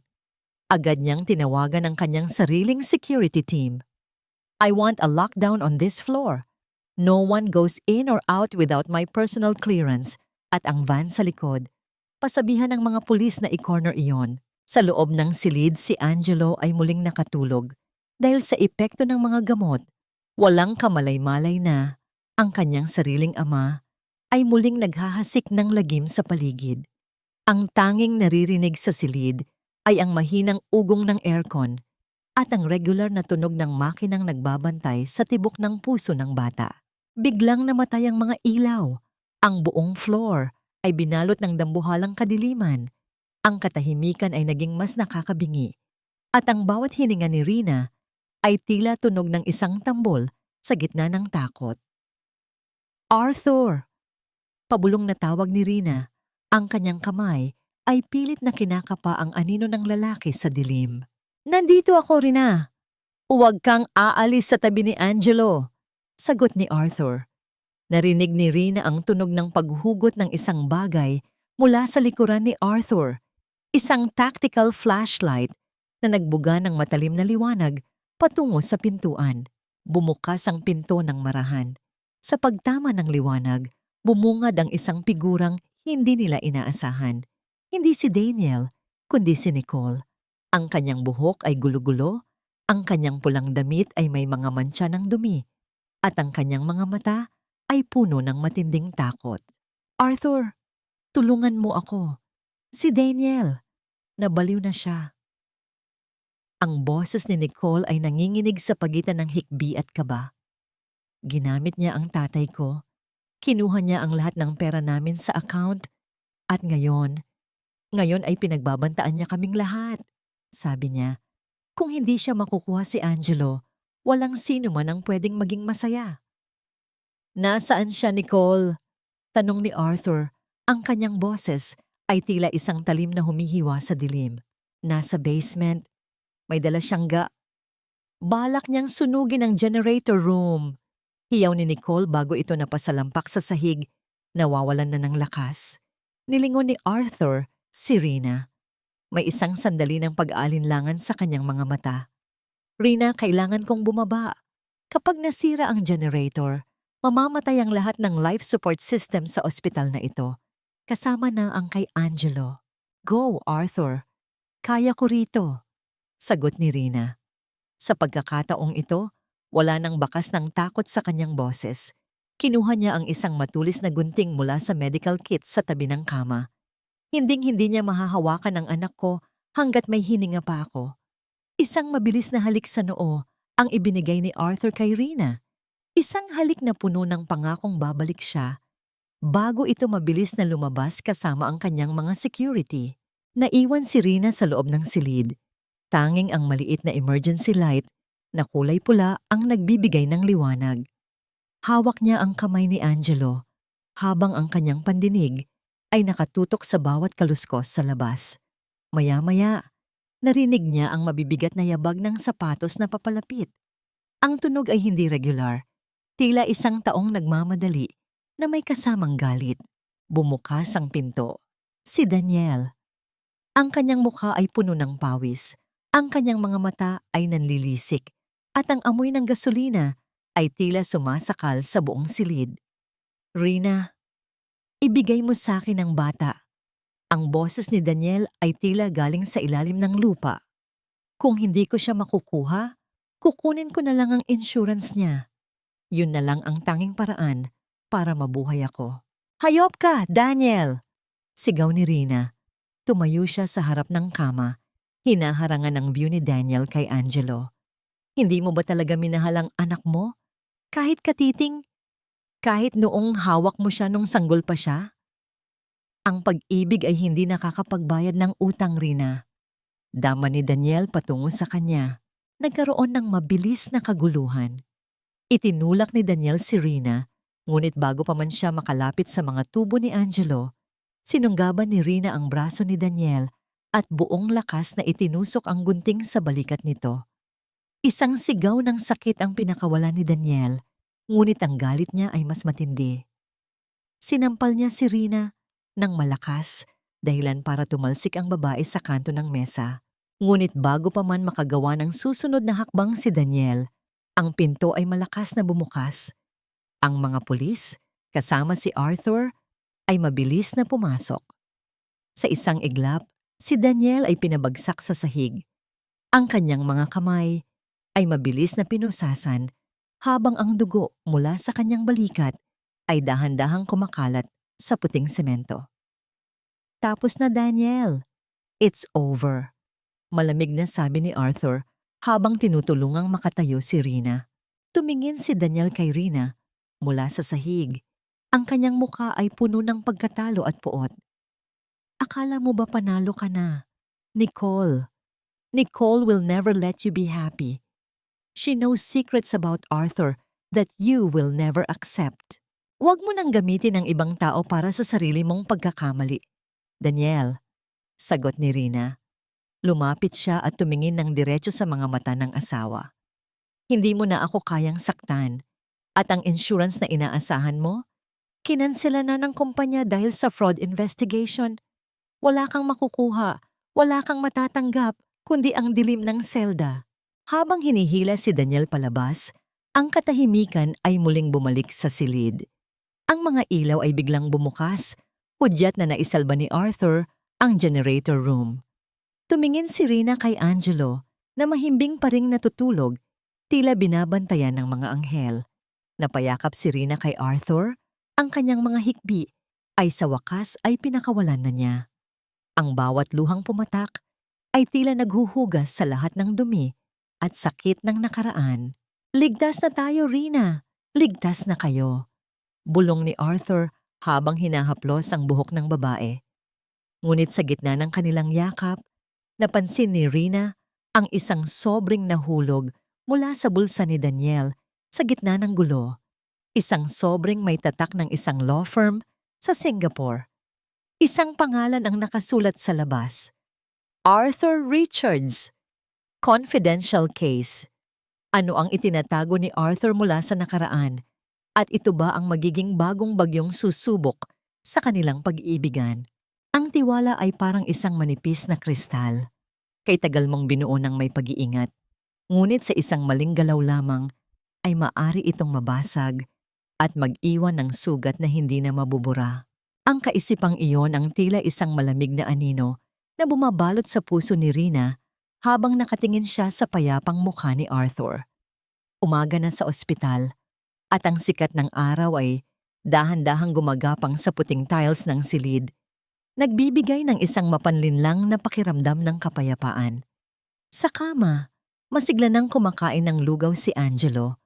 Ang kanyang mga mata ay nagniningning habang pinapanood si Arthur na gumagawa ng mga hugis hayop gamit ang mga napkin. "Look, Angelo, this is a rabbit. At heto naman ang isang ibon na lilipad patungo sa'yo." Nakangiting sabi ni Arthur. Ang kanyang boses ay malambot, puno ng pasensya at pagmamahal na kailanman ay hindi na ibigay ni Daniel sa bata. "Wow, ang galing mo, Tito Arthur. Pwede mo rin po ba akong turuan?" Masayang sagot ni Angelo. Ang bawat tawa ng bata ay tila isang himala. Ngunit para kay Rina, ang bawat tunog ng kasiyahan ay nahahaluan ng pait ng pag-aalinlangan. Nasa loob ng kanyang bag ang itim na sobrang nahulog ni Daniel kagabi. Ramdam niya ang bigat nito. Tila isang dambuhalang bato na nagpapaalala sa kanya na ang bawat katotohanan ay may kalakip na itinatagong dumi. Dahan-dahang lumapit si Arthur kay Rina. Ang kanyang kamay ay maingat na humawak sa siko ng babae. "Rina, ang lalim ng iniisip mo. Sabi ng doktor, pwede nang lumabas si Angelo sa susunod na araw. Hindi ka ba masaya?" Tanong ni Arthur. Ang kanyang mga mata ay puno ng tapat na pag-aalala. Pilit nang ngumiti si Rina, isang ngangiting hindi umabot sa kanyang mga mata. "Masaya ako, Arthur. Sobrang saya. Siguro ay napagod lang ako sa lahat ng nangyari. Umuwi ka muna para makapagpahinga. Ako na ang bahala rito kay Angelo. My sister is also coming over to help." Panghihikayat ni Arthur. Ang kanyang boses ay tila isang mainit na kumot. Ngunit sa isip ni Rina, ang bawat salita ay tila isang tanong na walang kasagutan. Nang makaalis si Rina para magpalit ng damit sa apartment na ibinigay ni Arthur, ang unang ginawa niya ay ang buksan ng sobre. Ang tunog ng pagpunit ng papel sa loob ng tahimik na kwarto ay tila isang sigaw ng babala. Sa loob niyon ay may mga lumang dokumento ng pag-aari, mga titulo ng lupa at mga records ng subasta mula 10 taon na ang nakalilipas. Nanlamig ang buong katawan ni Rina. Ang titulo ng bahay ng kanyang ama, ang kaisa-isang ari-arian na nawala sa kanila noong gumuho ang kanilang kumpanya, ay hindi napunta sa isang estranghero. Ang nakasulat na bagong may-ari noon ay ang Richards Investment Group, ang kumpanya ng ama ni Arthur.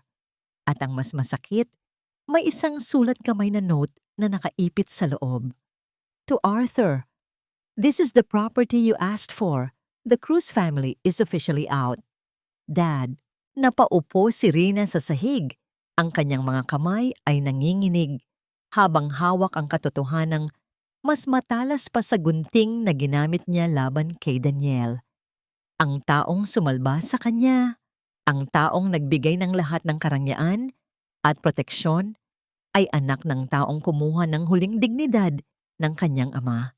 Arthur, pinoprotektahan mo ba ako dahil mahal mo ako?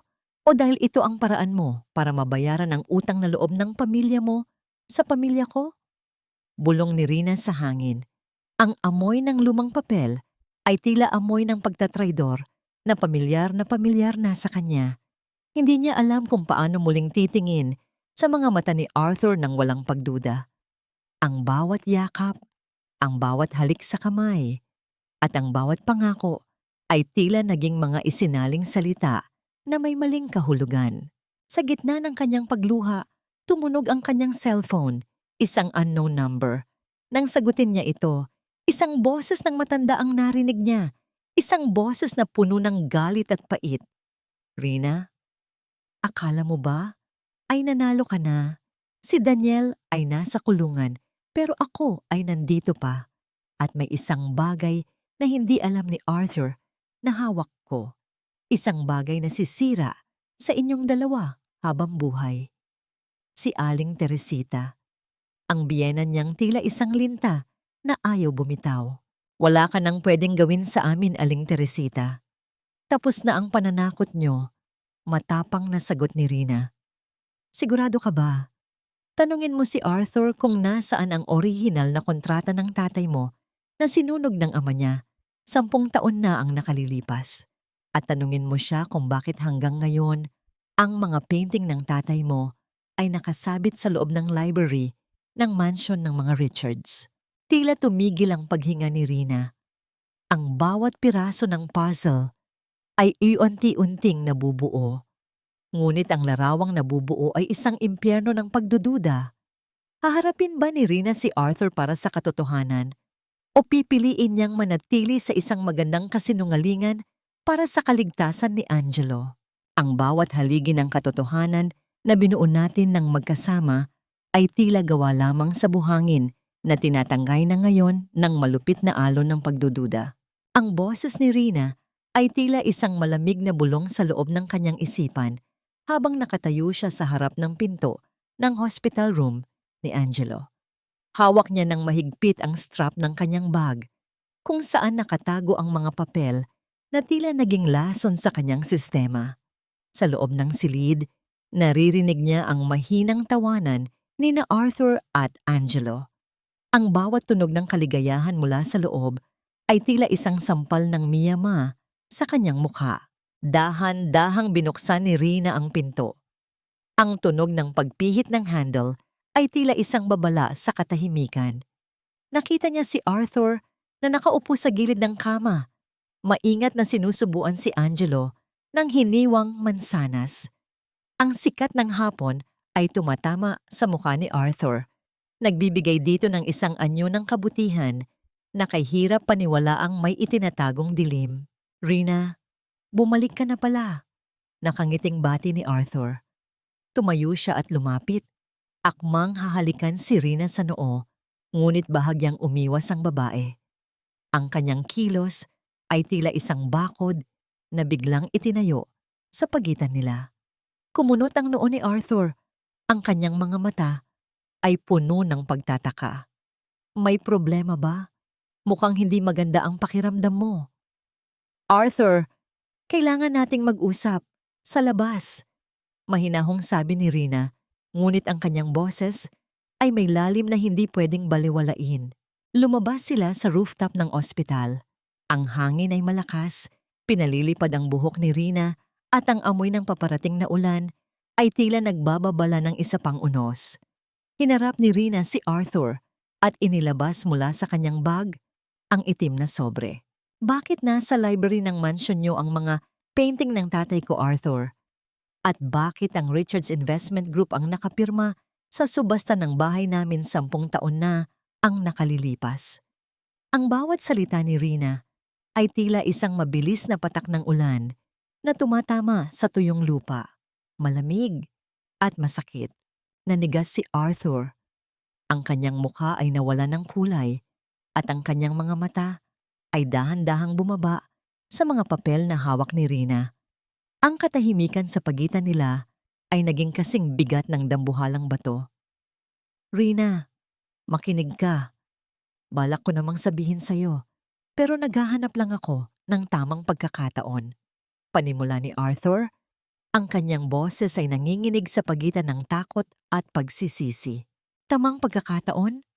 O hinihintay mong mahulog ako ng tuluyan sa'yo para hindi ko na magawang magalit? Isang mapait na tawa ang pinakawalan ni Rina. Ang pamilya mo ang kumuha ng lahat sa amin nung panahong wala kaming matakbuhan. Habang naghihingalo ang tatay ko sa sama ng loob, ang tatay mo ay abala sa pag-aayos ng mga painting namin sa pader nyo. Sinadya mo ba akong lapitan dahil sa guilt, Arthur? Is this all just a way to pay back a debt that you can't carry? Hindi, Rina. Mahal kita. Mabilis na sagot ni Arthur. Humakbang siya palapit at hinawakan ang magkabilang balikat ni Rina, ngunit ramdam niya ang paninigas ng katawan ng babae. Noon pa man, alam ko nang may mali sa ginawa ng tatay ko. I spent years tracking down those assets. I bought them back using my own money, not my father's, para maibalik ko sa'yo sa tamang panahon. Kaya kita hinanap. Kaya kita binigyan ng trabaho dahil gusto kong ibalik ang buhay na ninakaw sa inyo. Pero hindi mo sinabi ang totoo. Bulong ni Rina, ang kanyang mga luha ay sa wakas, ay bumuhos na, mainit at puno ng pait. Hinayaan mo akong magpasalamat sa iyo araw-araw. Hinayaan mo akong isipin na ikaw ang aking tagapagligtas habang ang anino ng pamilya mo ang dahilan kung bakit kami nawalan ng lahat. Ang tiwala ay hindi na isa sa uli kasama ng mga titulo ng lupa, Arthur. Patawarin mo ako, Rina. Gagawin ko ang lahat para makuha muli ang tiwala mo. Kahit ano. Pagsusumamo ni Arthur, ang kanyang mga mata ay nagsusumigaw ng katapatan na tila naging malabo na sa paningin ni Rina. Tinalikuran ni Rina si Arthur. Kailangan ko munang lumayo. Hindi ko kayang tumingin sa iyo nang hindi nakikita ang mukha ng tatay ko na puno ng pighati. Pababa na si Rina sa hallway nang makatanggap siya ng isang video call mula sa isang hindi kilalang numero. Pag-click niya, ang bumungad sa kanya ay ang loob ng ICU ward. Ang kamera ay nakatutok kay Angelo na mahimbing na natutulog. Ngunit sa gilid ng kama, nakita ni Rina ang isang pares ng mga kamay na may suot na itim na guwantes. Hawak ang isang gunting na unti-unting pinuputol ang wire ng cardiac monitor. Isang maling galaw mo, Rina, at tuluyan ng tatahimik ang anak mo. Bumalik ka sa lumang warehouse sa San Pedro. Mag-isa. Kung ayaw mong ito na ang huling hininga ni Angelo. Ang boses ni Aling Teresita ay tila galing sa impyerno, puno ng baliw na determinasyon na pahinto ang pagtibok ng puso ni Rina. Lumingon siya kay Arthur, nakakarating lang sa kanyang likuran. Ang mukha nito ay puno ng pag-aalala. Ngunit hindi pwedeng malaman ni Arthur isang pagkakamali at mawawala ang kanyang anak. Sa pagitan ng galit sa lalaking mahal niya at ng takot para sa buhay ng kanyang anak, kailangang pumili ni Rina. Ano ang gagawin ni Rina para isalba si Angelo nang hindi inilalagay sa panganib ang huling pagkakataon ng kanyang katarungan? Ang huling hininga ng isang pag-ibig ay hindi laging nagtatapos sa paalam, kundi sa isang sakripisyong walang pasubali na kayang humarap kahit sa kamatayan. Ang boses ni Rina sa loob ng kanyang isipan ay tila isang matalim na kidlat na nagbibigay liwanag sa gitna ng kanyang kalituhan. Habang nakatitig siya sa screen ng kanyang cellphone, nararamdaman niya ang bawat butil ng malamig na pawis na gumagapang sa kanyang noo. Lumingon siya kay Arthur. Gusto niyang sumigaw. Gusto niyang humingi ng tulong.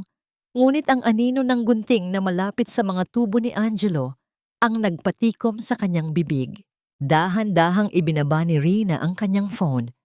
Lumapit siya sa workstation at kumuha ng isang maliit na piraso ng papel. Gamit ang kanyang husay sa pagsasalin, sumulat siya ng isang maikling note sa Taglish. Gamit ang mga terminong technical sa translation na sila lamang ni Arthur ang nakakaalam. Arthur, checking the final draft at the old warehouse. The source text is in danger. Don't call, just follow the metadata. Iniwan niya ang papel sa ibabaw ng laptop ni Arthur bago siya mabilis na lumabas ng ospital. Ang bawat hakbang niya patungo sa parking lot ay tila paglakad sa ibabaw ng nagbabagang uling. Ang kaba sa kanyang dibdib ay mas malakas pa sa tunog ng makina ng taxi na kanyang sinakyan patungo sa San Pedro. Pagdating sa lumang warehouse, ang amoy ng kalawang at luma na langis ay sumalubong sa kanya. Ang kadiliman sa loob ay tila isang dambuhalang bibig na handang lumamon sa kanya. Sa dulo ng malawak na espasyo, sa ilalim ng isang nag-iisang bombilya na pasulpot-sulpot ang liwanag, nakita niya si Aling Teresita. Ang matanda ay nakaupo sa isang silya, hawak ang isang remote control na konektado sa isang kamera na nakatutok pa rin kay Angelo sa ospital. Nandito na ako, Aling Teresita. Pakawalan mo na ang anak ko. Ang boses ni Rina ay buo, kahit na ang kanyang buong katawan ay nanginginig na sa takot. Isang mapait at nakakangilong tawa ang pinakawalan ng matanda. Ang bilis mo talagang sumunod. Kapag ang batang iyan ang nakataya, Rina, sinira niyo ang buhay ng anak ko. Si Daniel ay mabubulok sa kulungan dahil sa inyo ni Arthur. Sinira ni Daniel ang sarili niyang buhay nang piliin niyang pagnakawan ng kumpanya at saktan ang sarili niyang anak. Sigaw ni Rina. Humakbang siya palapit. Ang kanyang mga mata ay diretso sa mga mata ng biyenan. Ang utang na loob na sinasabi mo, binayaran ko na yan ng 6 na taon ng pagtitiis sa pananakit niyo. Pero ang buhay ni Angelo, hinding-hindi mo yan mahahawakan. Wala ka nang magagawa. Dama ni Aling Teresita, itinaas niya ang isang bote ng asido na balak niyang ibuhos kay Rina. Kung hindi magiging masaya ang anak ko, sisiguraduhin kong wala ka ring mukhang ihaharap sa Arthur na yan. Ngunit bago pa man makakilos ang matanda, ang malalaking pinto ng warehouse ay bumukas nang may malakas na kalansing. Ang liwanag mula sa mga sasakyan ng pulis ay tumama sa kanila. Tila mga mata ng katarungan na nagbibigay tapos sa kadiliman. Unang tumakbo papasok si Arthur. Ang kanyang mukha ay puno ng matinding takot para kay Rina. Police! Drop the bottle! Ibaba mo ang hawak mo. Sigaw ng mga awtoridad. Nabitawan ni Aling Teresita ang bote. Ang tunog ng pagbasag ng bubog sa semento ay tila hudyat ng pagtatapos ng kanyang kasamaan.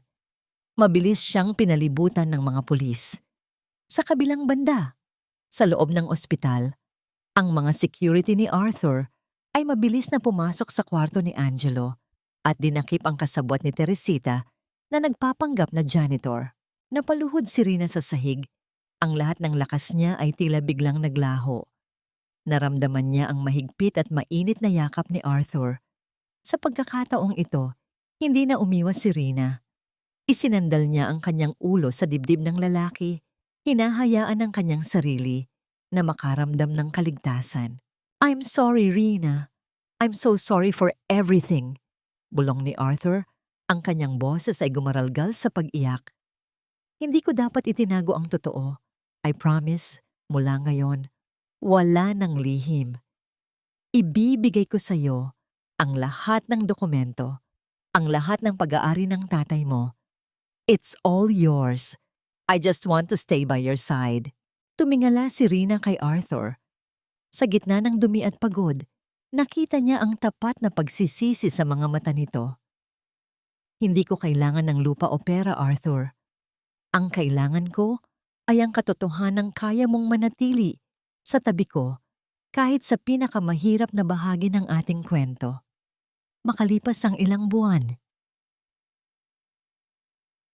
Ang simoy ng hangin sa labas ng isang bagong bukas na translation firm ay sariwa at puno ng amoy ng mga bulaklak. Nakatayo si Rina sa harap ng kanyang sariling opisina, ang Cruz Translation at Literary House.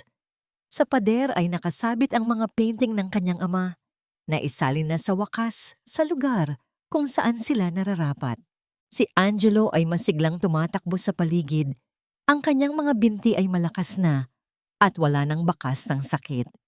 Hawak niya ang kamay ni Arthur na ngayon ay tinatawag na niyang Papa Arthur. Si Daniel at Aling Teresita ay nahatulan ng habambuhay na pagkabilanggo dahil sa attempted parricide at insurance fraud. Ang katarungan ay hindi lamang naibigay sa mga salita, kundi sa mga gawa. Lumapit si Arthur kay Rina at inakbayan ito habang pinapanood nila ang paglubog ng araw. "You did it, Rina. Isinalin mo ang pighati tungo sa tagumpay." Ngumiti si Rina, isang nangiting puno ng tunay na kaligayahan at kapayapaan. "Hindi ako ang gumawa nito, Arthur. Tayo. Dahil ang pinakamagandang translation sa mundo ay hindi ang mula sa isang wika patungo sa isa pa, kundi ang pagsasali ng galit patungo sa pagpapatawad at ng pighati patungo sa pag-ibig." Humilig ang ulo ni Rina sa balikat ni Arthur habang pinapanood nila ang kanilang anak. Ang bawat tanda ng tuldok sa kanilang nakaraan ay naging kuwit na lamang, isang hudyat na ang kanilang kwento ay patuloy na isusulat ng may higit na ningning, katapatan at pag-asa. Ang bawat kwento, gaano man kapait ang simula, ay palaging may puwang para sa isang magandang pagtatapos kung hahayaan nating ang pag-ibig ang humawak sa panulat. Isang taon ang mabilis na lumipas mula nang gumuho ang mundo ni Rina sa ilalim ng ulan. Ngayon, nakatayo siya sa veranda ng kanilang bagong tahanan, isang bahay na puno ng liwanag, amoy ng sariwang kape, at hindi na nababalot ng takot. Sa malawak na hardin, makikita si Angelo na nakikipaghabulan sa isang maliit na tuta. Ang bawat takbo ng bata, ang bawat malakas na tawa na nagmumula sa kanyang munting lalamunan ay isang himala na araw-araw na pinasasalamatan ni Rina. Dahan-dahang lumapit si Arthur sa kanyang likuran. Hindi na kailangan ni Rina ang lumingon para malaman kung sino ito. Ang banayad na amoy ng sandalwood at ang pakiramdam ng seguridad na dala ng presensya ng lalaki ay sapat na. Maingat na ipinatong ni Arthur ang kanyang mga kamay sa balikat ni Rina, isang haplos na puno ng pagkilala at pangako. "Iniis mo na naman ba ang nakaraan?" Mahinang tanong ni Arthur. Huminga ng malalim si Rina at sumandal sa dibdib ni Arthur. "Hindi na dahil sa sakit, Arthur. Iniisip ko lang kung paano isinali ng tadhana ang lahat ng luha ko tungo sa mga ngiting ito." Nitong nakaraang buwan, nakatanggap si Rina ng sulat mula sa City Jail. Si Daniel ay humihingi ng tawad, hindi dahil sa nagsisisi siya, kundi dahil sa desperasyon at pangungulila. Si Aling Teresita naman ay balitang nanghihina na sa loob ng piitan. Ngunit para kay Rina, ang puot ay wala na.